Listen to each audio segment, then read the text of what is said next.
Bonjour à tous, j'espère que vous allez bien. Alors tout d'abord, tous mes voeux pour cette nouvelle année, une bonne santé. Voilà, tout ce qu'on peut se souhaiter dans ces circonstances. Voilà, j'espère que l'année 2024 sera bonne pour vous. Alors je voulais commencer cette nouvelle année par les résultats du petit jeu que je vous ai fait pour Noël sur les lots à gagner de semences. Et donc, voici le résultat.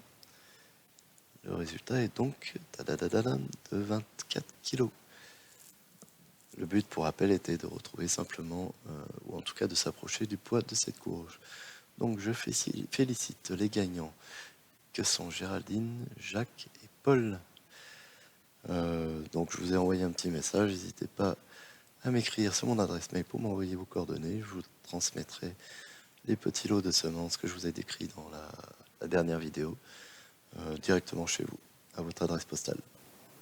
Voilà, je remercie donc tous les participants et place à la suite de la vidéo. Au revoir, et à bientôt. Et bonjour à tous, j'espère que vous allez bien. Alors je me suis décidé à faire une petite vidéo concernant les semences que j'allais acheter pour l'année 2024 que je compte bien semer au jardin. Du coup, je compte renouveler un petit peu mes semences et essayer de nouvelles variétés. Du coup, je vais en acheter pour la plupart sur le site de La Bonne Graine, simplement parce que j'ai trouvé beaucoup de variétés qui me correspondent sur ce site. Alors, c'est pas forcément le site le moins cher, c'est pas toujours le plus cher, mais voilà. Donc ça, je vais pas forcément m'attarder sur les prix et les différences entre les, les différents semenciers, les différents fournisseurs qu'on peut trouver sur Internet. Sachez que je vais pas seulement acheter sur La Bonne Graine. Vous allez voir, il y a d'autres semenciers. Là, je vais commencer par La Bonne Graine et il y en a beaucoup que je vais prendre sur La Bonne Graine. Alors en plus, c'est un site qui a été conseillé par le potager d'Olivier. Donc vous allez voir, j'aurai d'ailleurs peut-être une petite remarque ou deux. Vous allez sûrement voir la tête d'Olivier sur certaines pages internet que je vais vous montrer avec les variétés que je vais prendre. Alors est-ce que c'est le potager d'Olivier qui sponsorise La Bonne Graine, ou est-ce que c'est La Bonne Graine qui sponsorise le potager d'Olivier? Bon, je pense qu'il y a un un petit contrat derrière intéressant pour les deux. Voilà, c'est une bonne pub pour les deux. Et puis Olivier, je pense, récupère forcément des semences gratuites, donc tant mieux pour lui. Et peut-être un peu plus, ça on ne sait pas. Hein, c'est l'histoire on va dire l'arrière du YouTube game, comme ils aiment l'appeler les YouTubeurs professionnels. Bref, peu importe. Tant mieux pour lui si ça marche pour lui, voilà, et tant mieux pour La Bonne Graine si ça marche, parce que j'aime plutôt bien ce site. Même si c'est pas la première fois que j'achète chez eux. J'ai eu quelques petits soucis sur certains paquets, mais voilà, je réessaye sans problème parce que dans l'ensemble, j'ai eu quand même des bons résultats. Et en plus, bon, voilà, ça arrive, hein, n'importe quel semencier, n'importe où vous allez acheter, vous risquez d'avoir des échecs sur certains paquets de graines. Ça arrive. Donc voilà. Donc on y va, c'est parti pour la présentation des semences pour 2024. Même si ça ne sera pas tout ce que je vais planter au jardin, ça sera des nouvelles variétés ou des graines, un renouvellement de graines que j'ai déjà. Mais en tout cas, c'est une bonne partie des graines que je vais acheter et du coup semer au jardin. Alors on va commencer par la pastèque Sugar Baby Bio. Étant donné les réussites que j'ai eues pour l'année 2023 sur la pastèque, ça m'a donné envie de renouveler des semences de pastèque, sachant que l'année dernière j'ai eu de la Crimson Sweet en variété traditionnelle que j'avais déjà depuis un petit moment, et de la variété F1 dont j'ignore le nom, j'ai oublié le nom. Et là c'est de la pastèque Sugar Baby Bio que j'ai déjà essayé, mais où j'avais aussi un paquet que j'ai finissé enfin, sur l'année 2023, mais qui n'a pas bien fonctionné. Enfin voilà, les semences des deux paquets de pastèques que j'avais justement, il me semble d'ailleurs que c'était de la bonne graine, mais je ne suis pas sûr, hein, je dis peut-être des âneries. Voilà, n'a pas bien, ces graines n'ont pas bien levé sur les deux. Ça doit faire 2 ans ou 3 ans, je ne sais plus bien que je l'avais. C'est aussi pour ça que je me suis rabattu sur de la F1, entre autres. Voilà pour la pastèque. Ensuite, j'ai envie de réessayer du melon. Et cette fois, je me suis rabattu sur du melon jaune canari. Simplement parce qu'apparemment, il est assez facile à faire. Et je n'ai pas eu beaucoup de succès avec les melons jusqu'à présent. Donc, je m'essaye à cette variété. Voilà, une variété plutôt facile normalement à cultiver. Alors ça, ce sont des pois. Je renouvelle mes semences parce que j'ai eu un échec l'année dernière et je n'ai plus de pois voilà, de petits pois. Je n'ai plus de graines de petits pois, donc voilà, cette fois, alors, je prends une variété tout à fait classique, qui est des pois rames, des express longue cosse, qui sont très précoces et qui donnent correctement, que j'ai déjà essayé. Donc moi, ça me va bien.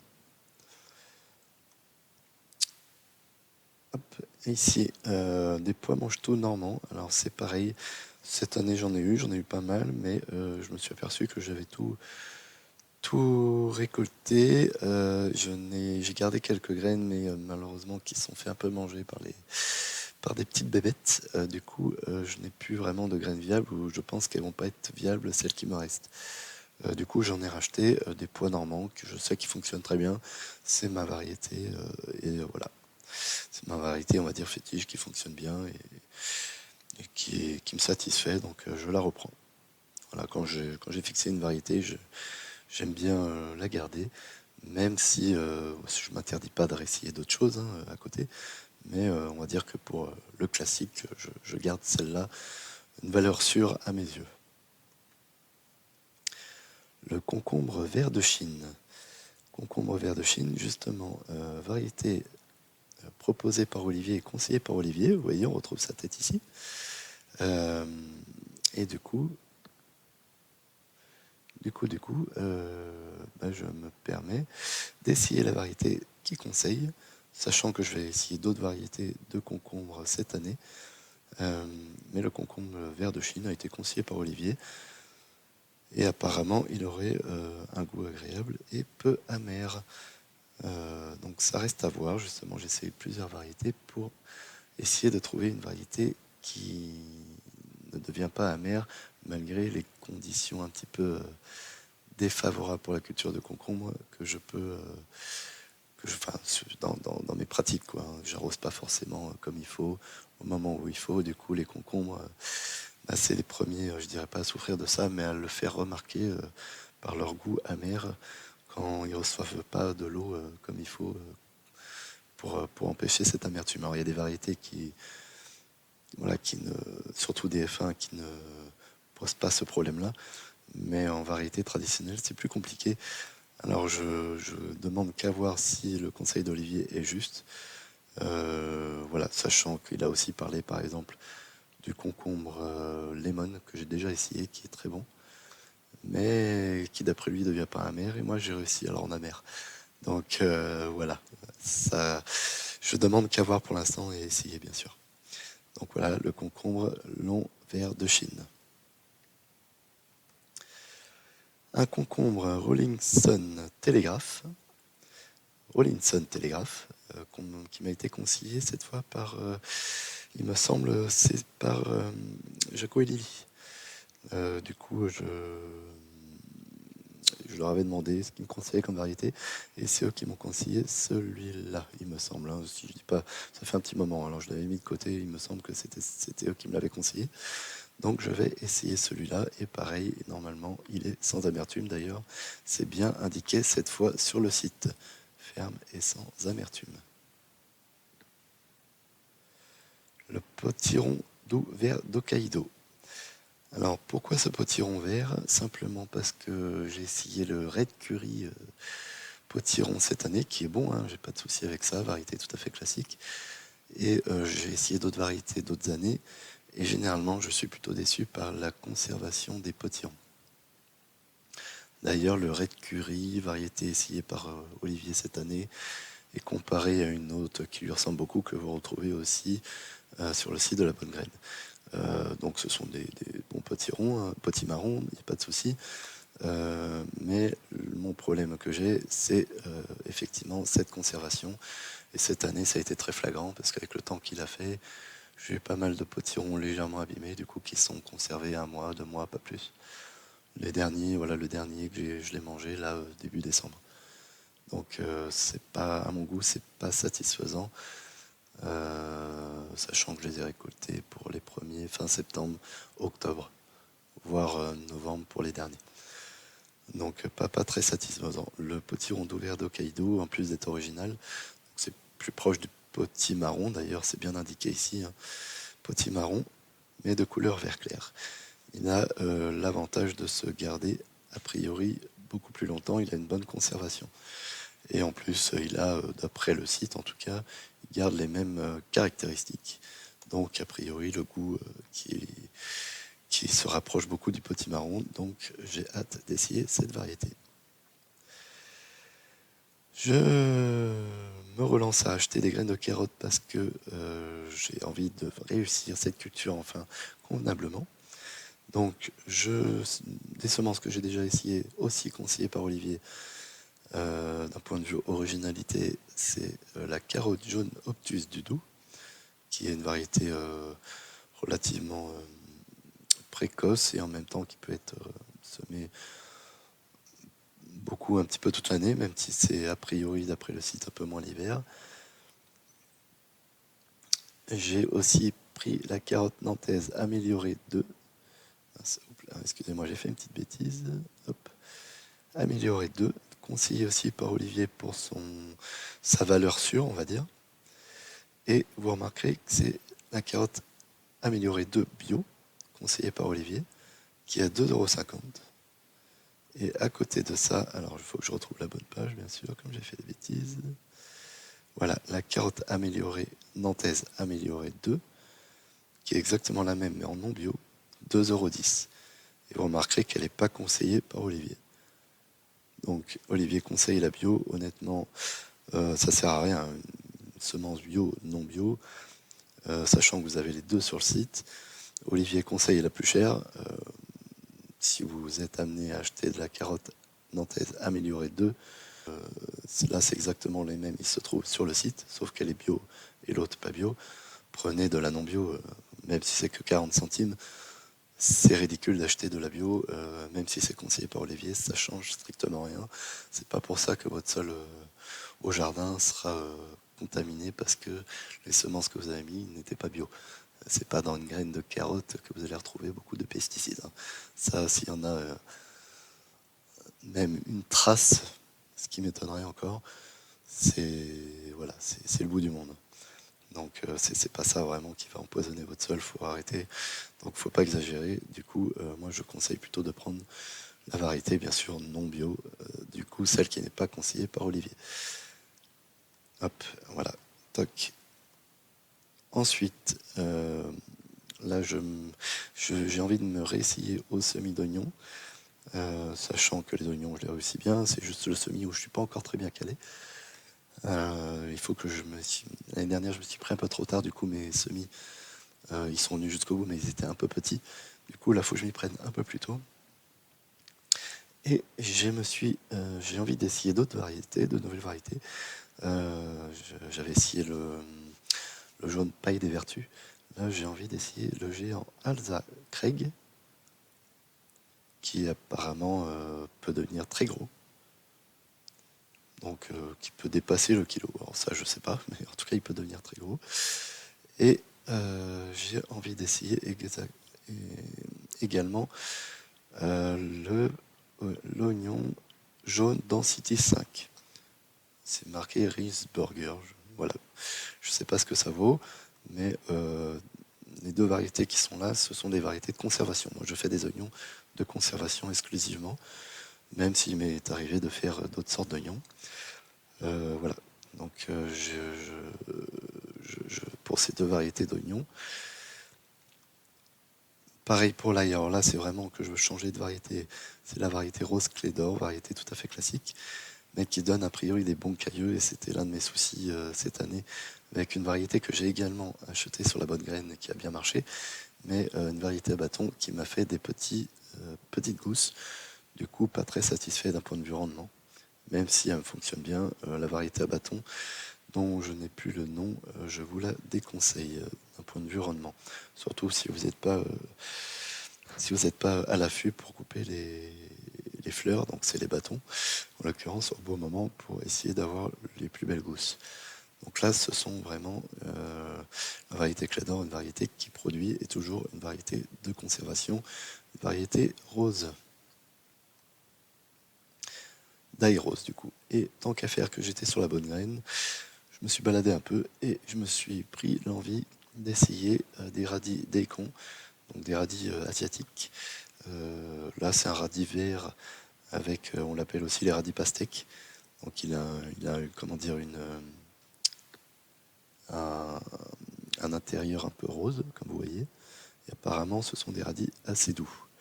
Donc ça, je ne connais pas, j'ai envie d'essayer. Et le radis daikon minoisé, qui est blanc, un peu comme une carotte. Donc pareil, assez doux. Donc ça, je ne connais pas, je ne me prononce pas.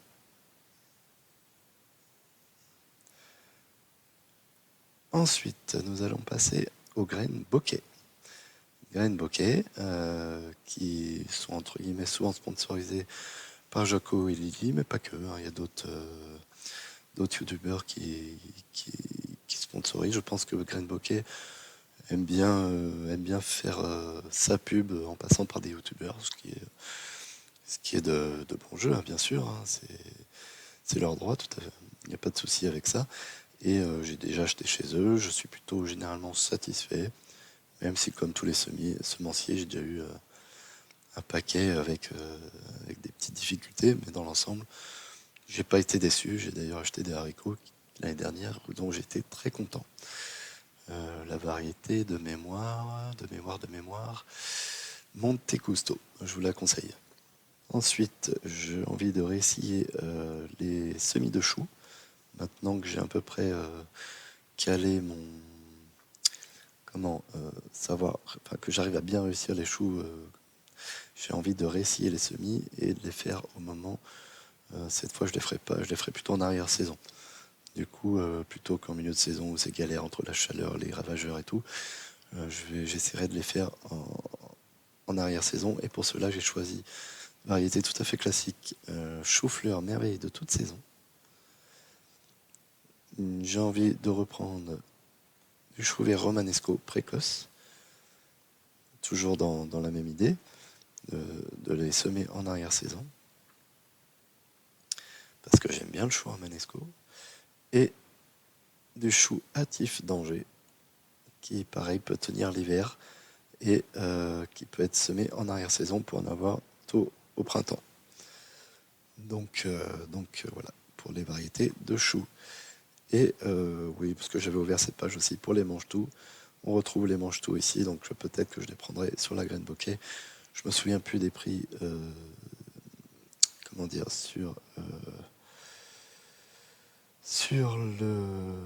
sur la bonne graine.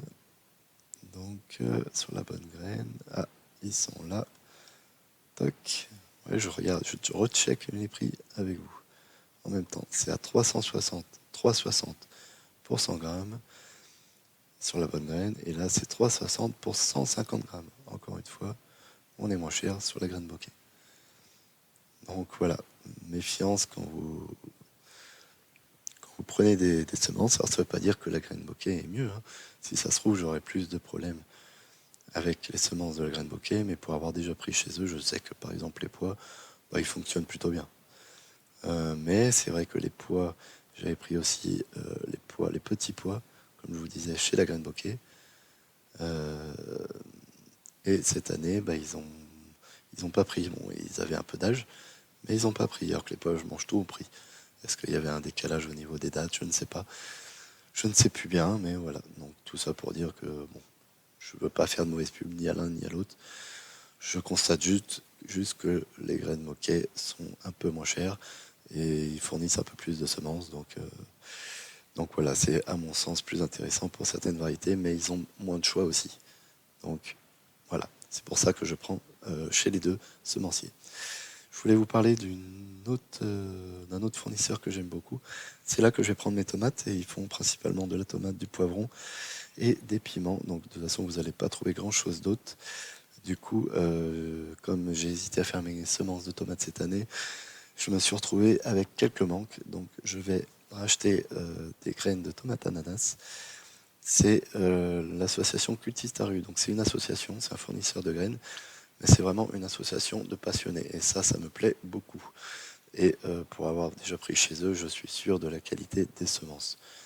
Donc variété ananas tout à fait classique, mais je l'aime vraiment cette variété, valeur sûre, que vous retrouvez d'ailleurs à la bonne graine, conseillée par Olivier, mais moi je ne la prendrai pas sur la bonne graine, je la prendrai sur Cultistaru, et si vous fouillez sur Cultistaru, vous trouverez énormément de variétés de tomates, si vous êtes un passionné. Je vais reprendre de la Negro Azteca parce que j'ai oublié de faire mes semences aussi, même s'il m'en reste un peu, je préfère assurer le coup. Hop, et je vais prendre de la Mystery Grubs, Mystery Green, la Grubs Mystery Green, parce que là je n'ai vraiment plus du tout de graines et elles ont chopé la maladie dès le début et j'ai pas pu faire mes graines sur celle-là. Du coup, très déçu. Et vous remarquerez qu'elles sont en rupture de stock. Donc je vais attendre. Je sais qu'ils sont en train de... Là, pour l'instant, on ne peut pas commander. Il va falloir que j'attende un petit peu. Donc j'espère sincèrement pouvoir les commander chez... chez Cultistaru. Ils sont en train de revoir leur stock en ce moment. Donc je m'inquiète pas trop. Mais c'est possible qu'ils aient plus de stock et peut-être que je devrais me les procurer ailleurs, mais c'est une variété assez rare que l'on trouve vraiment nulle part. Du coup, qu'on trouve très peu en fait. Du coup, je serais très déçu de ne pas l'avoir. Mais bon, c'est comme ça, donc on verra comment ça se passe. Je vais enfin commander sûrement quelques petites semences chez Cocopelli. Cocopelli, voilà, il y a du pour, il y a du contre, mais de la même manière, ils ont quand même beaucoup de choix, et notamment une variété que j'aime bien, que j'ai plus non plus comme semence. J'ai utilisé mes dernières semences l'année dernière, et elles ont, voilà, j'ai trop longtemps hésité à faire mes semences, et sur la fin, je veux dire, avec les déboires qui m'est arrivé cette année, j'ai trop hésité, et sur la fin, du coup, je ne l'avais pas fait, et j'ai pas eu de semences. Du coup, c'est l'Anarus, qui est une variété très précoce de cœur de bœuf et qui est plutôt bonne. Je retrouve le concombre long de Chine parce que je me suis dit que j'allais le prendre chez Cocopelli plutôt que sur la bonne graine. C'est pour ça. En fait, si vous voulez, en préparant cette vidéo, en vous parlant, et je me suis simplement dit que j'allais peut-être comparer les semenciers entre eux et peut-être faire des vidéos à ce sujet. Je sais pas, c'est une idée. Donc peut-être pourquoi pas prendre des concombres longs de Chine ou d'autres variétés à la fois chez Cocopelli et à la fois à la bonne graine, comparer les semences, comparer les taux de réussite, les échecs, pourquoi pas les prix, enfin faire des vidéos un peu plus complètes sur ces comparaisons sur sur les semenciers, sur les fournisseurs de semences. Et voilà, je ne sais pas si ça vous intéresse, dites-moi ce que vous en pensez. Si ça vous intéresse comme type de vidéo, c'est pas forcément pour taper sur les fournisseurs, entre guillemets, je dirais les plus chers ou les plus mauvais, mais je pense que ça permet un petit peu de voir en fonction des qualités et des défauts de chacun, voir où il est plus intéressant pour nous, hein, consommateurs, d'acheter ces semences et voilà, de savoir chez qui se tourner en priorité en fonction de ce qu'on désire, quoi. Je pense que c'est plutôt pas mal. En tout cas, chez Cocopelli, ça m'arrive de temps en temps et régulièrement de commander parce que simplement, ils ont des variétés que je trouve pas ailleurs. Donc voilà, ils ont quand même une base de données assez importante de variétés. Il y a le concombre tanja, entre autres. Alors, il y a aussi sur la bonne graine. Et je me suis dit que j'allais le prendre chez Cocopelli pour justement tester ça. Et la pastèque Sugar Baby pour comparer. Bon, peut-être que je prendrai la graine chez l'un ou chez l'autre, je ne sais pas encore. Je ne me suis pas encore décidé. Mais voilà, en tout cas, c'est des variétés que je vais prendre. Et pour finir, Cocopelli, j'en ai pas parlé. Entre guillemets sponsorisé, ou en tout cas il y a la pub de permaculteur. J'ai pas vu Goran faire la pub vraiment de Cocopelli, mais on le retrouve ici. On peut s'amuser à acheter chez Cocopelli un pochon avec un assortiment de graines. Et on retrouve aussi, alors je sais que par contre la ferme de Cagnols a fait la pub de Cocopelli, et on retrouve ici la box de graines, la ferme de Cagnols. Donc ils proposent aussi leurs graines, enfin c'est devenu un petit peu la, la nouvelle mode entre guillemets de marketing des fournisseurs de graines de s'associer avec des youtubeurs. Pourquoi pas, hein, mais bon, du coup ils ont chacun leur truc. Ça me fait penser un petit peu aux chefs cuistots qui font leur pub en fonction des enseignes de supermarché. Bon, en vrai, essayez par vous-même et évitez de la pub des youtubeurs, à part si vraiment vous les commandez sur ce site spécifique. Vous allez voir chez les youtubeurs concernés, et souvent il y a des codes de réduction. Donc là, c'est plus intéressant, je pense, de faire dans ce sens-là que de vous fier à ce que vous disent les youtubeurs, hein, très sincèrement. Maintenant, vous pouvez très bien acheter vos graines chez Leclerc, chez Action, chez qui vous voulez. Elles sont pas chères, elles sont très bien. C'est juste que vous aurez beaucoup moins de choix. Mais ça peut être très suffisant, et surtout, c'est pas le prix qui fait les graines. Souvent, le prix, même s'il y a légèrement plus de loupé, vous avez quand même quelque chose de tout à fait rentable si vous achetez quelque chose de pas cher. Donc voilà, faut pas non plus se fier aux fournisseurs de graines, forcément, à part si vous voulez des variétés très spécifiques. Voilà, c'est un peu le mot de la fin. Dites-moi ce que vous pensez de mon idée de faire des vidéos sur les différents fournisseurs de graines, et éventuellement de comparer leur qualité, leurs défauts. Et voilà, je vous souhaite une bonne journée.